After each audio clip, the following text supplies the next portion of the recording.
Hello everyone, welcome in my class. स्वागत है आप सभी का। और सबसे पहले तो ये कि आप लोग अपना बहुत ध्यान रखिए, सुरक्षित रहिए, सतर्क रहिए। जो भी दिशा निर्देश जारी किए गए हैं उनको फॉलो करते रहिए। खुद भी सुरक्षित रहिए, अपने परिवार को भी सुरक्षित रखिए। ठीक है, सबसे पहले स्वास्थ्य है। तो चलिए फिर शुरू करते हैं। ये एक रिक्वेस्टेड वीडियो है, बहुत सारी रिक्वेस्ट आई थी, पर्सनल नंबर पे आई थी कि ma'am back year paper solve कर दीजिए, बहुत ज़रूरी है।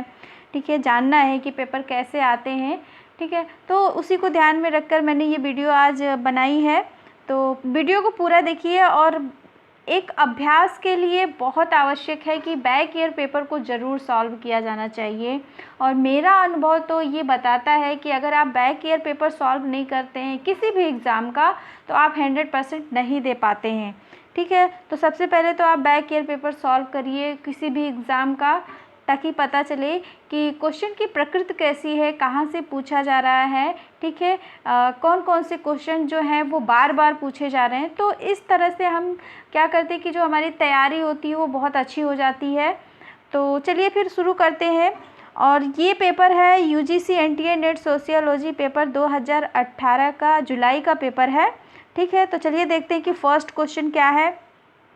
फर्स्ट क्वेश्चन है, निम्नलिखित में से किसने यह तर्क दिया कि जो व्यक्ति उपयुक्त नहीं स्थापित हो सके वे आगे बढ़ने के पात्र नहीं है। उपयुक्त नहीं स्थापित हो सके वे आगे बढ़ने के पात्र नहीं है। ठीक है, यानी यहाँ पे कहा जा रहा है कि जो लोग योग्य नहीं है वो आगे बढ़ने के पात्र ही नहीं है। तो ये कौन कह सकता है? हर्बर्ट स्पेंसर सामाजिक खुद विकास के सिद्धांत में इन्होंने कहा था कि जो लोग योग्य नहीं हैं, जो सामाजिक मानकों पे खरे नहीं उतरते हैं, वे आगे बढ़ने के पात्र ही नहीं हैं। ठीक है, तो ये जो बात कही गई है हर्बर्ट स्पेंसर के। सेकंड क्वेश्चन है, किस सामाजिक परिप्रेक्ष्य में कल्पित किया गया है कि अधिकतर मानवीय परितोषण दूसरे लोगों की क्रियाओं से उत्पन्न होता है? अधिकतर मानवीय परितोषण, देखिए क्वेश्चन अगर सॉल्व नहीं हो रहा हो तो उसको अलग अलग भागों में तोड़ देना चाहिए, तब क्वेश्चन आसानी से सॉल्व हो जाता है। अधिकतर मानवीय परितोषण दूसरे लोगों की क्रियाओं से उत्पन्न होता है। तो यहाँ पे राइट आंसर हो जाएगा हमारा आदान प्रदान। मैंने पहले से ही टिक लगा के रखा हुआ है कि ताकि कोई कन्फ्यूज़न ना हो आपको भी। ठीक है, आयोग ने यहाँ पर जो हमारा राइट आंसर माना है वो आदान प्रदान। ठीक है, क्वेश्चन नंबर थर्ड, निम्नलिखित में से कौन सी समुदाय की विशिष्टता नहीं है? यहाँ पे नहीं है बात की जा रही है। ठीक है, यहाँ पे बहुत कन्फ्यूजन होता है, तो इस चीज़ को बहुत ध्यान रखना चाहिए। बहुत सारे बच्चे जो जिनको हम पढ़ाते हैं वो अक्सर ये चीज़ नहीं देखते हैं और क्वेश्चन गलत करके चले आते हैं। तो फर्स्ट है विशिष्ट स्थान, ऐतिहासिक विरासत, सामान्य विशेषताओं को साझा करने वाले एक सामाजिक धार्मिक व्यावसायिक अन्य समूह। तो विशिष्ट स्थान भी होता है, समूह की विशेषता, समुदाय की विशेषता है। ऐतिहासिक विरासत भी समुदाय की विशेषता है। सामान्य विशेषताओं को साझा करने वाले सामाजिक धार्मिक व्यावसायिक या अन्य समूह, ये भी समुदाय की विशेषता है। कई क्षेत्रों में फैले स्थानों के छोटे छोटे खंड, ये समुदाय की विशेषता नहीं है, क्योंकि समुदाय की विशेषता एक होती है, वी फीलिंग होती है वहाँ पे। क्वेश्चन नंबर 4, अधिगत और सहभाजित साझा वे सांस्कृतिक उत्पाद जो एक दिए गए समाज में निश्चित प्रकार के व्यवहार का औचित्य ठहराते हैं, क्या कहलाते हैं? तो यहाँ पे राइट आंसर हो जाएगा हमारा सेकेंड, मूल्य। ठीक है, क्वेश्चन नंबर 5 है, एक सामाजिक प्रतिवेश में यदि लोग अभिग्रहण करते हैं कि उनकी स्वयं की संस्कृति, समूह और व्यवहार दूसरे की तुलना में श्रेष्ठ है, तो उसे किस रूप में जाना जाता है? ठीक है, तो मैंने यहाँ पे टिक लगाया है नृजाति केंद्रवाद, लेकिन इसको समझने की भी आवश्यकता है। ठीक है, नृजाति केंद्रवाद को आपको अगर विस्तृत तरीके से समझना है तो चैनल पे जाइए, वीडियो मैंने बनाई हुई है। ठीक है, यहाँ पे क्या कहा जा रहा है? एक सामाजिक परिवेश जहाँ पे लोग स्वयं की संस्कृति, यानी मेरी संस्कृति श्रेष्ठ है, मेरे समूह का व्यवहार श्रेष्ठ है, ठीक है, तुलना कर रहे हैं लोग, तो वहाँ पे होगा नृजाति केंद्रवाद। चलिए आगे बढ़ते हैं। क्वेश्चन नंबर 6 है, विश्वासों और मूल्यों का वह समुच्चय, सेट, क्या कहलाता है जो समाज की प्रभावी संस्कृति को अस्वीकृत करे और एक वैकल्पिक व्यवस्था को विहित करे, प्रभावी संस्कृति को अस्वीकृत कर दे और एक वैकल्पिक व्यवस्था की बात करें, तो यहाँ पे राइट आंसर हो जाएगा हमारा प्रति संस्कृति। ठीक है। क्वेश्चन नंबर 7, एक व्यक्ति एक विद्यालय में शिक्षक है, उप प्राचार्य है, स्थानीय क्लब का सदस्य है, ग्राम पंचायत का अध्यक्ष है, ये सभी स्थितियां मिलकर उसकी किस परिस्थिति का निर्माण करती हैं। ठीक है। तो अगर आपने पिछले जो हमारी सीरीज है अगर ध्यान से देखे होंगे तो आप ये क्वेश्चन सॉल्व कर लेंगे। ठीक है। यहाँ पे क्या है, बहुल परिस्थितियों का निर्धारण हो रहा है। अलग अलग शिक्षक है, प्राचार्य है, सदस्य है, अध्यक्ष है। ठीक है। तो ये सब अलग अलग परिस्थितियाँ हैं जो बहुल परिस्थितियों का निर्माण करती हैं। चलिए आगे बढ़ते हैं। क्वेश्चन नंबर 8, भूमिका द्वंद्व के संरचनात्मक सिद्धांत का प्रतिपादन किसने किया। ठीक है। तो इस सिद्धांत का प्रतिपादन, भूमिका द्वंद्व की बात हो रही है, संरचनात्मक सिद्धांत की बात R.K. मर्टन ने किया है। ठीक है। क्वेश्चन नंबर 9, यह किसने माना है कि सामाजिक संरचना भूमिकाओं की आंतरिक संरचना के माध्यम से बनती हैं। यानी जो हमारे समाज की संरचना है वो भूमिकाओं की आंतरिक संरचना के माध्यम से बनती है। तो यह बात कही थी SF नेडल ने। ठीक है। चलिए आगे बढ़ते हैं। क्वेश्चन नंबर 10, किसने भूमिका संबंधों के संक्षिप्तीकरण को भूमिका विन्यास में भूमिकाओं को व्यक्त करने के एक तंत्र के रूप में प्रतिपादित किया है। तो यहाँ पे राइट आंसर हो जाएगा हमारा 4 R.K. मर्टन। ठीक है। भूमिका संबंधों का संक्षिप्तीकरण और भूमिका विन्यास में भूमिकाओं को व्यक्त करने के एक तंत्र के रूप में प्रतिपादित किया, यह कथन R.K. मर्टन का है। नेक्स्ट है हमारा समूहों के एक संयुज, द्विसंयुज और त्रिक में वर्गीकरण का श्रेय किसको दिया जाता है। तो यहाँ पे राइट आंसर हो जाएगा हमारा सेकंड G. सिमेल। यह वर्णन जो यह विभाजन किया गया है समूहों का वो G. सिमेल के द्वारा किया गया है। चलिए आगे बढ़ते हैं। क्वेश्चन नंबर 12, निम्नलिखित में से कौन सा सुमेलित नहीं है, यानी कौन सा मैच नहीं हो रहा है। तो यहाँ पे देखिए फर्स्ट है समनर, इन्होंने अंत समूह और बाह्य समूह की अवधारणा दी, सही है। मीड ने महत्वपूर्ण अन्य की बात कही है सामाजिकरण सिद्धांत में, ये भी सही है। गिडिंग्स ने समस्तरीय और विषम स्तरीय उदग्र स्तरीय समूह की बात की है, ये भी सही है। ठीक है, सॉरी ये गलत है, यह जो सेट है ये गलत है। कूले ने प्राथमिक एवं द्वितीय समूह की बात की है, ये सही है। लेकिन हमारा जो थर्ड ऑप्शन है ये गलत है, इन्होंने ये बात नहीं कही है। क्वेश्चन नंबर 13 है, किसने वर्गों को श्रम के विभाजन द्वारा सृजित और आनुवांशिकता द्वारा अनुरक्षित व्यावसायिक समूहों के रूप में परिभाषित किया। तो यहाँ पे राइट आंसर हो जाएगा हमारा सेकेंड G. सुमोलर। नेक्स्ट क्वेश्चन है, प्रत्याशित सामाजिकरण निम्नलिखित में से किसके कारण घटित होता है। प्रत्याशित सामाजिकरण की बात की गई है। ठीक है, तो यहाँ पे राइट आंसर हो जाएगा हमारा 4 संदर्भ समूह व्यवहार। प्रत्याशित सामाजिकरण यानी आने वाले भूमिका के निर्वहन के लिए जो सामाजिकरण होता है वो संदर्भ समूह के अंतर्गत आता है। 15 है, कौन समुदाय के भीतर सामाजिक वर्गों के विभेदीकरण के द्वारा राज्य के आविर्भाव की बात कहते हैं। तो यहाँ पे राइट आंसर हो जाएगा हमारा कार्ल मार्क्स। यह मानते हैं कि सामाजिक वर्गों के विभेदीकरण के द्वारा राज्य के आविर्भाव की बात होती है। ठीक है, तो ये मार्क्स का कथन है। नेक्स्ट क्वेश्चन है हमारा 16, एक तथ्य जो अन्य सभी से परे अलग दिखता है यह वह है कि चारों तरफ पति पत्नी और अपरिपक्व बच्चे समुदाय के बाकी लोगों के अतिरिक्त एक इकाई का निर्माण करते हैं। यह किसने कहा। तो यह परिभाषा R.H. लोवी की है। नेक्स्ट क्वेश्चन है, निम्नलिखित में से कौन सी प्रक्रिया सामाजिकरण के समतुल्य मानी जाती है। यानी कौन सी ऐसा ऑप्शन है जो सामाजिकरण के बराबर माना जाएगा। तो यहाँ पे होगा संस्कृति ग्रहण। ठीक है, नेक्स्ट क्वेश्चन है, बाल्यावस्था पर ध्यान केंद्रित करने के साथ एक वयस्क सामाजिक प्राणी बनने में निहित प्रक्रिया क्या कहलाती है? तो यहाँ पे राइट आंसर हो जाएगा हमारा प्राथमिक सामाजिकरण। ठीक है, नेक्स्ट है निम्नलिखित में से किसने मार्क्सवादी ढांचे के भीतर मध्यम वर्ग के सिद्धांत का प्रतिपादन किया? ठीक है, तो यहाँ पे हमारा राइट आंसर हो जाएगा 3 आर टेहरने-डार्फ। ठीक है, इन्होंने मध्यम वर्ग की बात की है।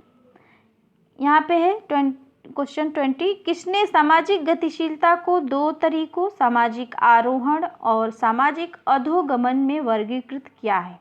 तो यहाँ पे राइट आंसर हो जाएगा हमारा पीए शोरकिन।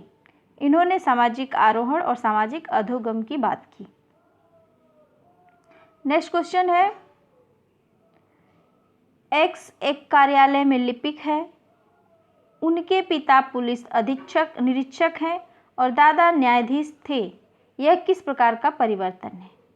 ठीक है, तो यह परिवर्तन विषम स्तरीय अधोमुखी गतिशीलता का उदाहरण है।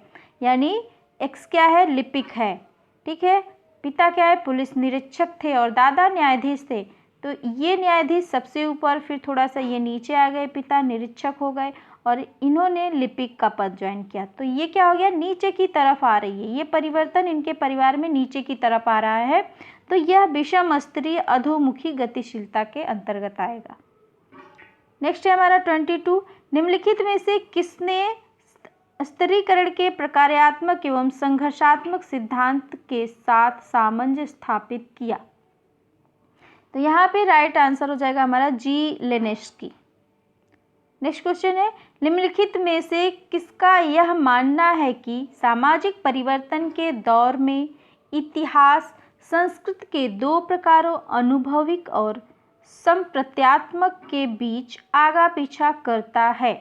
तो यहाँ पे राइट आंसर हो जाएगा हमारा सोरोकिन। ठीक है, चलिए आगे बढ़ते हैं। क्वेश्चन नंबर 24, यहाँ पे सुमेलित करना है। तो कुछ पुस्तकों के नाम दिया गया है और फिर उनके राइटर के नाम दिए गए हैं, मैच करना है। स्ट्रक्चरल एंथ्रोपोलॉजी, ये पुस्तक किसने लिखी है? तो सी लेवी स्ट्रॉस ने। The theory of social structure किसने लिखी है? एस.एफ. नेडल ने। Structure and function in primitive society किसने लिखी है? तो ये पुस्तक लिखी है ए.आर. रेडक्लिफ ब्राउन ने। Social theory and social structure किसने लिखी? तो यह लिखी है आर.के. मर्टन ने। ठीक है, तो इस तरह से हमारा राइट आंसर हो जाएगा 4। चलिए आगे बढ़ते हैं। किसने अफ्रीकी जनजातियों चोटाहा और ओमाहा की नातेदारी प्रणाली की संरचना का अध्ययन किया? तो राइट आंसर हो जाएगा हमारा सेकंड ए.आर. Radcliffe brown. इन्होंने ही चोटाहा और ओमाहा की नातेदारी प्रणाली की संरचना का अध्ययन किया है। निम्नलिखित में से कौन मिथक की संरचना के अध्ययन से संबंधित है? तो यहाँ पे राइट आंसर हो जाएगा सी लेवी स्ट्रॉस। इन्होंने मिथक की संरचना की बात की है। नेक्स्ट क्वेश्चन है 27, दुर्खिम के अनुसार आधुनिक समाज का कौन सा क्रम सही है? तो यहाँ पे राइट आंसर हो जाएगा हमारा 3। यह कहते हैं कि सबसे पहले विभेद होता है, फिर उच्च श्रेणी की अंतर्निर्भरता आती है, यानी एक दूसरे पे लोग डिपेंड हो जाते हैं। अब आपने जब जो श्रम विभाजन का सिद्धांत की जो वीडियो बनी है, अगर उसे ध्यान से सुना होगा तो आप इसे सॉल्व कर लेंगे। उच्च नैतिक घनत्व होता है, फिर क्षतिपूरक प्रतिबंध लगता है, फिर सामूहिक चेतना की अल्प मात्रा का जन्म होता है। ठीक है, तो यह जो क्रम है ये दुर्खिम के अनुसार सही है। नेक्स्ट क्वेश्चन है 28, निम्नलिखित में से किसने यह तर्क दिया कि सभी संरचनाएं सामाजिक प्रणाली के कार्यकरण के लिए अपरिहार्य नहीं है? ठीक है, तो यहाँ पे राइट आंसर हो जाएगा मर्टन। आर.के. मर्टन मानते हैं कि जो सभी संरचनाएं और जो स्ट्रक्चर है वो सामाजिक प्रणाली के कार्यकरण के लिए अपरिहार्य नहीं है, सभी नहीं है। ठीक है, नेक्स्ट है 29, निम्नलिखित में से किसने कल्पित किया कि कोई भी समाज अपनी संरचना और प्रकार दोनों दृष्टियों से अलग अलग होने वाली उप प्रणालियों की एक ऐसी श्रृंखला से बना है जिसका समूचे समाज के लिए महत्व होता है। ठीक है, तो यह कथन, यह विश्वास पार्सन्स का है। क्या कहते हैं? किसने कल्पित यह सोचा कि कोई भी समाज अपनी संरचना, जो उसकी बनावट है, वहाँ पर प्रकार्य, जो कार्य है, दोनों दृष्टियों से अलग अलग होने वाली उप प्रणालियों की एक ऐसी श्रृंखला से बना है जिसका समूचे समाज के लिए महत्व होता है, यानी संरचना और प्रकार्य दोनों का बराबर महत्व होता है, ऐसा पार्सन्स मानते हैं। नेक्स्ट क्वेश्चन है, निम्नलिखित में से किसने अपने विकासवादी चरणों में समाज के 4 प्रकार, सरल यौगिक, दुगुने यौगिक और तिगुने यौगिक को अभिचिह्नित किया? तो ये जो प्रकार है ये हर्बर्ट स्पेंसर के द्वारा दी गई। हर्बर्ट स्पेंसर के 2 क्वेश्चन पूछे गए हैं। चलिए आगे बढ़ते हैं। क्वेश्चन नंबर 31, मीड के अनुसार सामान्यीकृत अन्य और महत्वपूर्ण अन्य किसके सर्जक हैं? ठीक है, तो ये हमारा राइट आंसर हो जाएगा सेकेंड, मुझे। सामान्यीकृत अन्य और महत्वपूर्ण अन्य मुझे के सर्जक हैं। नेक्स्ट क्वेश्चन 32, किसने इस बात पर जोर दिया कि निर्वचनात्मक प्रक्रिया और वह संदर्भ जिसमें इसे किया जाता है व्यक्ति द्वारा अर्थ एवं स्वयं रचना के अनिवार्य तत्व हैं? तो ये जो विचार है ये एच ब्लूमर का है। नेक्स्ट क्वेश्चन है, निम्नलिखित में से किन्होंने 2 प्रकारों के संघर्ष नामतः यथार्थवादी और अयथार्थवादी के बीच विभेद किया? ठीक है, तो यह विभेद L.A. कोजर के द्वारा किया गया है। नेक्स्ट है, इस बात पर विचार करके कि संघर्ष और मतय एक ही सिक्के के 2 पहलू हैं, किसने यह अनुभव किया कि दोनों ही पहलुओं को संभालना कठिन है? तो यह विचार R. डेहर्नेडॉर्फ का है।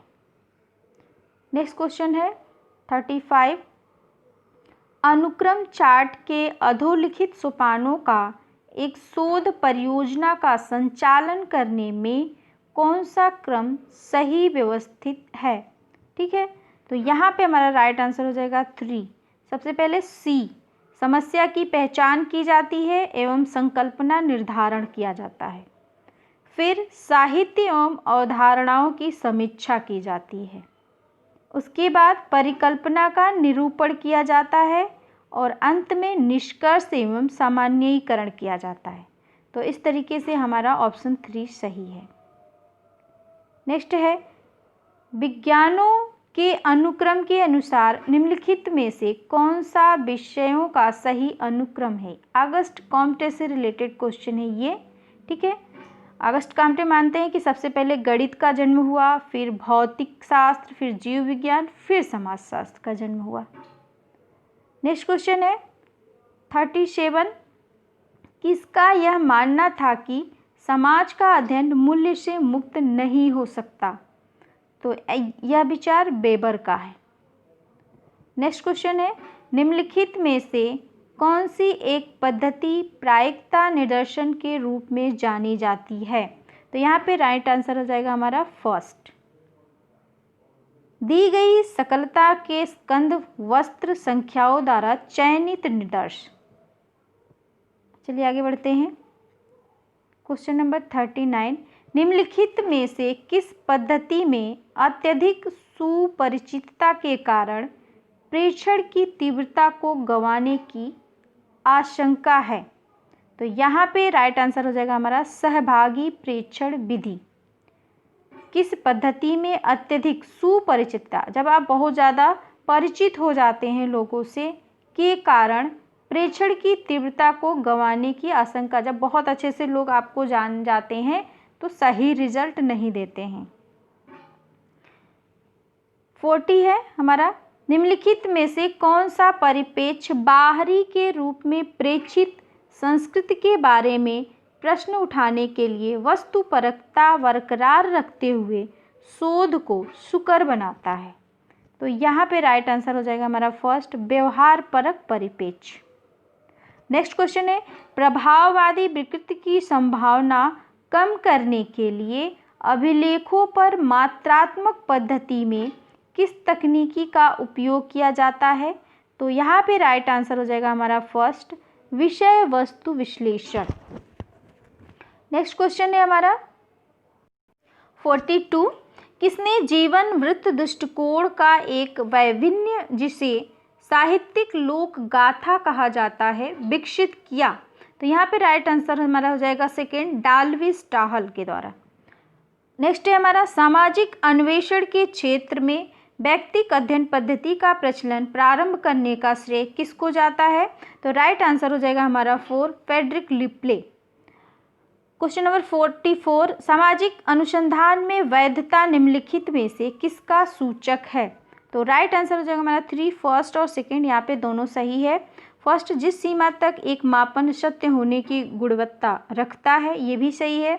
एक परीक्षण उसका मापन करने के अभिप्रेत होता है जिसका मापन करने के लिए वह निर्धारित है, यह भी सही है।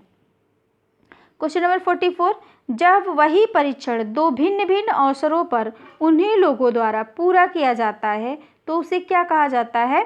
तो यहाँ पे राइट आंसर हो जाएगा हमारा 3, परीक्षण पुनर्परीक्षण विश्वसनीयता।